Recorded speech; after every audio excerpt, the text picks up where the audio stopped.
I'd like to introduce you to our next founder, Levi Otis. In 3 years, Levi was able to build $1 million plumbing business. And in this interview, he shares with you everything that he's used to build that successful business through mindset. From the books he's read to implement the processes, to the creative ways he's found great employees, Levi shares it all. Let's get to the interview. Can you tell us a little bit about yourself and your background? I was born in California, grew up in Virginia, went to community college, went to University of Virginia, did mechanical engineering.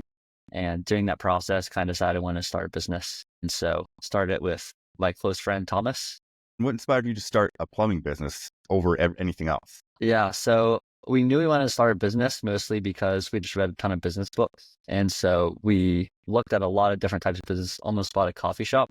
And then we decided we wanted to start a business there's like two types of businesses. There's lifestyle businesses, and then there's basically like necessity businesses. And we realized lifestyle businesses are a lot more attractive, a lot more fun, but they also are a lot harder to run successfully. They tend to be hit really hard in economic downturns, but necessity businesses are a lot more stable. And so we kind of chose plumbing because we worked for a plumber and we realized how much area for improvement there was in the plumbing industry, a lot of low-hanging fruit for improvement. And so we kind of were like, maybe we could do this better. And then after a while, we're like, we could definitely do this better. What books did you read and what was your goal when you were first starting out? Yeah, I can't remember all the books I read. I think some of the first ones was like Personal MBA, the E-Myth.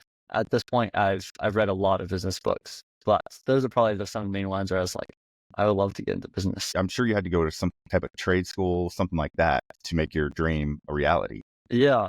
You have to have a license, master's plumbing license, at least in Virginia. Not all states require that.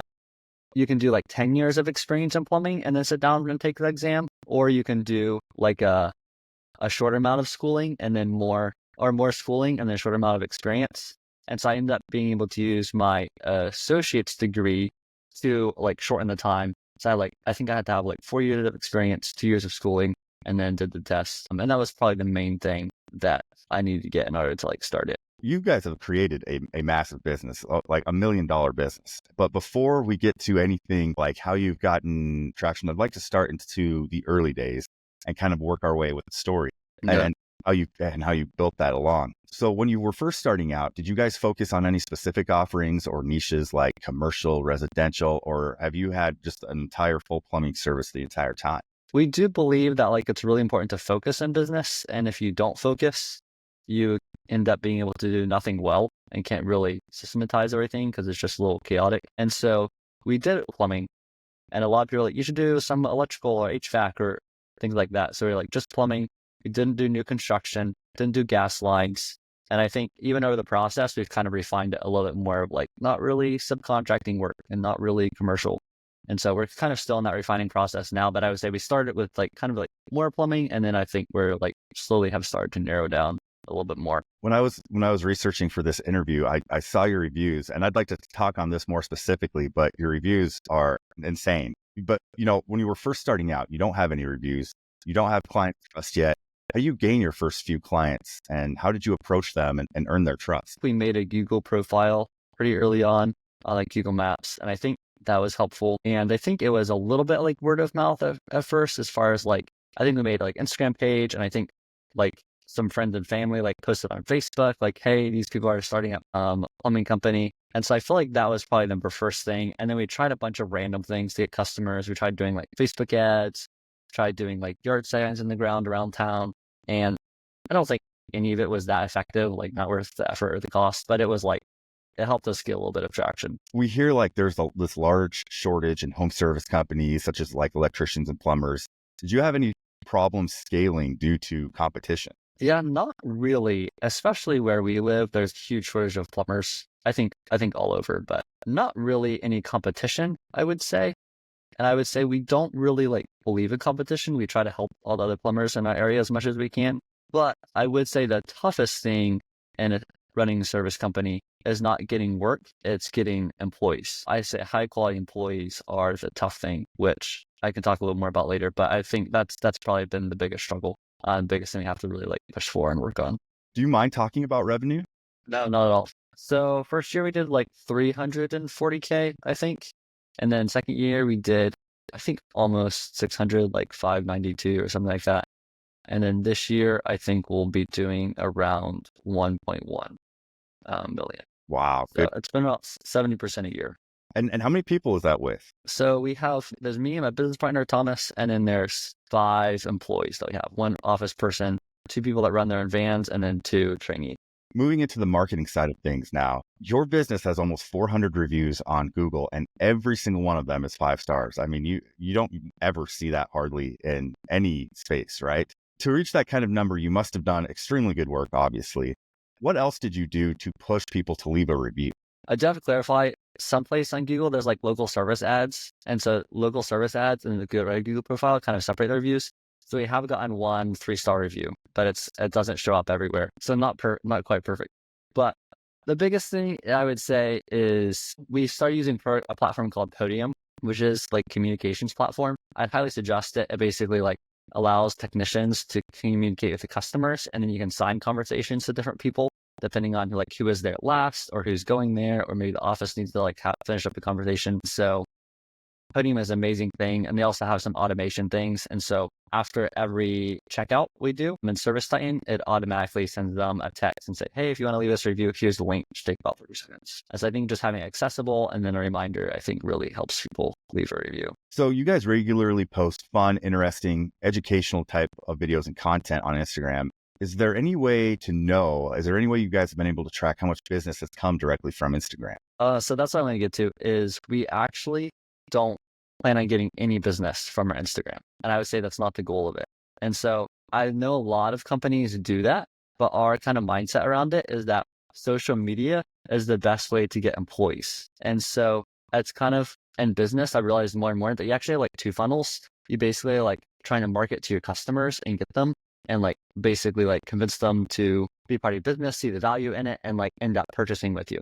But then you have the bottom side, which is employees. And so you have to reach all these employees, convince them they want to join your company and that they actually commit to working for you in order to fulfill that.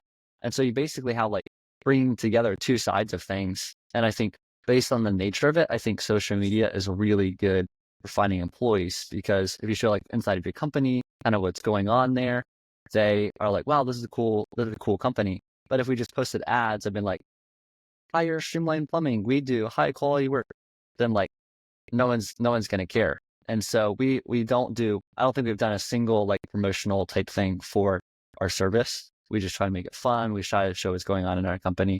And I think we've hired 2 people now through social media, and we plan on growing that a lot more. It'll be our main hiring channel. I think a lot of people really struggle to like get good employees, which obviously I have a lot of thoughts on that. And there's a really good book called The Talent Magnet that I suggest anyone having hiring issues. I think having a platform that you kind of build out for be able to like, hey, let everyone know we're hiring. We did that 2 weeks ago. We were like, hey, we're hiring a second admin position. And we got like a good amount of people that reached out and be like, hey, I'd be interested. What have you found is the best way of marketing to your customers? Marketing and plumbing is pretty tough because most businesses, you have like a marketing funnel where you like find all these people, market to all these people, and some people are interested and then like eventually end up buying your product. But in plumbing, the vast majority of people, and pretty much everyone, they don't need a plumber because everything works properly. Mm-hmm. And so you can't really be like, hey, hire Streamline Plumbing, because they're like, what for? And so because of that, you kind of have to like just catch people at the end of the funnel where they're like looking for a plumber. And so you can do marketing where it's like first to mind. And I think like we don't do that, but some companies do like jingles or things where it's like, okay, I need a plumber, Streamline Plumbing. That's like what comes to mind. But that's really expensive. And it's like, we'll probably do that at some point, but we don't currently as far as like do marketing at that point, because people have to remember it for years, years later, it might be that's until I need a plumber. And so most of what we've done is like trying to do really good ranking on Google. So when someone is searching for plumbing, we show up there. And so we do some Google ads. We hired an SEO company that's been amazing. They've really helped out a lot. That's probably the main forms of marketing. We've tried a lot of different types. I think just good SEO, good Google reviews, as you mentioned, really helps a lot. That makes a lot of sense. And that's probably a lot easier on you guys too, to only focus on one, individual channel. Also, I would say that if you deliver service that's like way higher than people expect, then usually they're like want to tell other people about it. And so like we get a lot of business from people like seeing us, someone posting about us on Nextdoor, or honestly Reddit. There's like a subreddit for our town And people are like, oh, I found you guys on Reddit. I hear that all the time. Just because someone's commenting and posting about it. So I think I was reading on Reddit, and people were in their subreddit, in their town subreddit, and doing the same thing that you were saying. I never would have thought of that as a marketing channel. yeah, me neither. Never would have thought about that. So moving toward kind of the end of the interview and personal insights, it sounds like you have done so much work on your mindset, and I'm really excited to ask you these questions. First, juggling jobs and setting appointments, I'm sure it's time consuming. What tech do you rely on to help you get jobs done and keep track of things? A lot. I would say primarily at this point, Service Titan. I'm not sure you're familiar with them, but they're pretty big dog in the service world as far as like they keep track of scheduling appointments, invoicing, payments, a lot of stuff that goes on. Then we use Podium for communication. Service Titan has it, but I think Podium is a lot better, so we just do that externally. And then we use QuickBooks for software. Confluence, that's something we learned recently.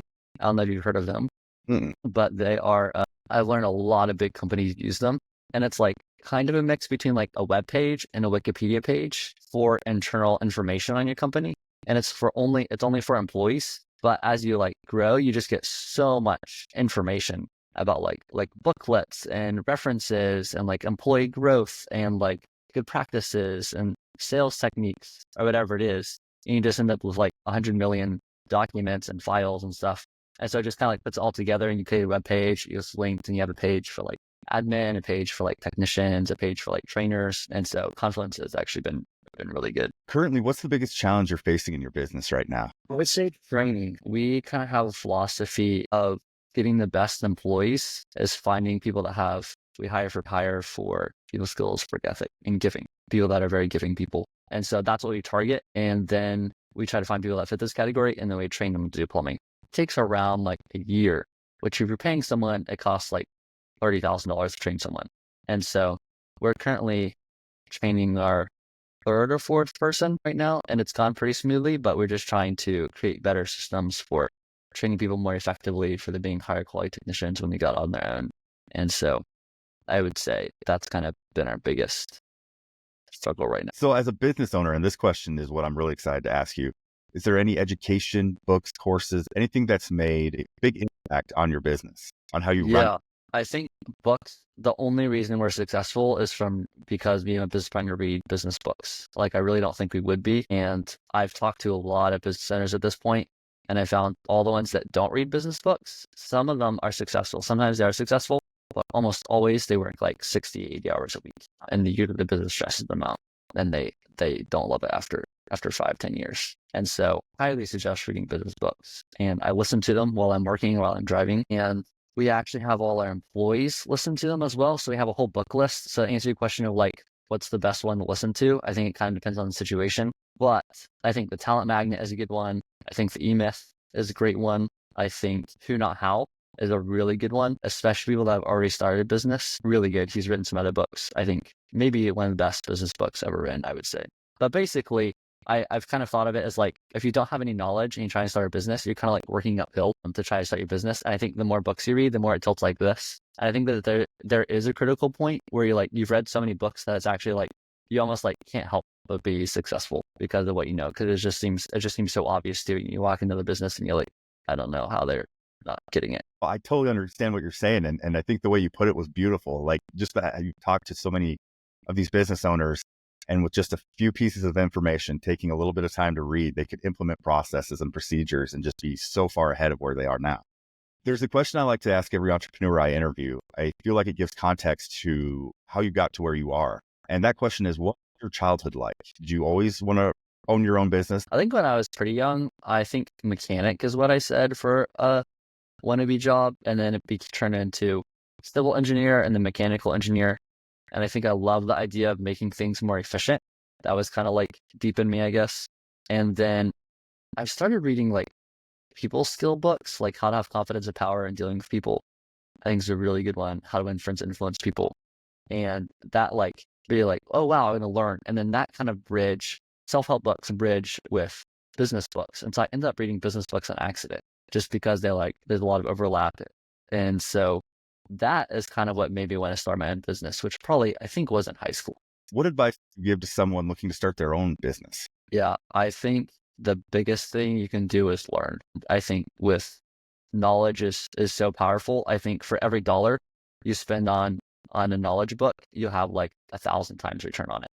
And at this point I've spent like $3,000 to $5,000 in books probably.